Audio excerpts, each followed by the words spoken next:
But I actually think that the software bill of materials is a critical part of the software fast track and of that gated process. And I think of it more as like a ledger of what's actually happening, what's going on. And remember, like when we get that 0 day, we need to be able to really quickly determine the impact, which means that's what those SBOMs are going to do.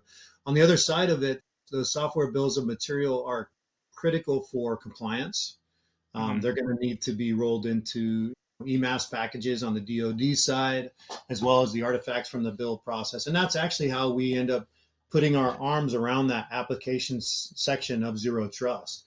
It's through that DevSecOps pipeline and through that accountable measure. So I just think that when I'm looking at these aspects and I'm looking at software build, do I think it's a crutch? I think it's a ledger of account management and inventory management on our software development practices.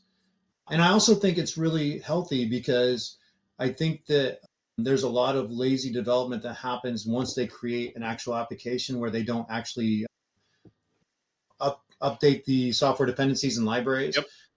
Even I have to do that on the small things that I do for static web pages and things like that, or if I'm doing Lambda scripts and Python updates.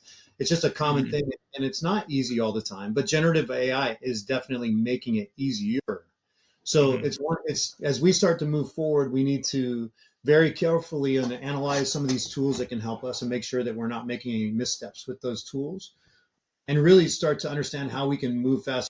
We use the term running with scissors, and it's really funny because running with scissors is a dangerous thing, but some of my clients are flying with weapon systems, which is much more dangerous than running with.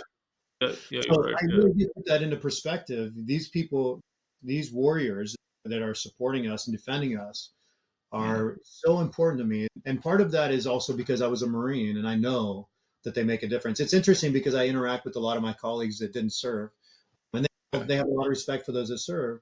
And they ask themselves, they said, I don't know if I make a difference. And it's me that has to tell them, yes, you do. The work you do is incredibly valuable. And we appreciate it. I'm not a warfighter anymore, but I can tell you that as a Marine, knowing that the enemy had us in their sights in advance so that we can prepare for that situation is an advantage. And I appreciate the systems that allow that to happen.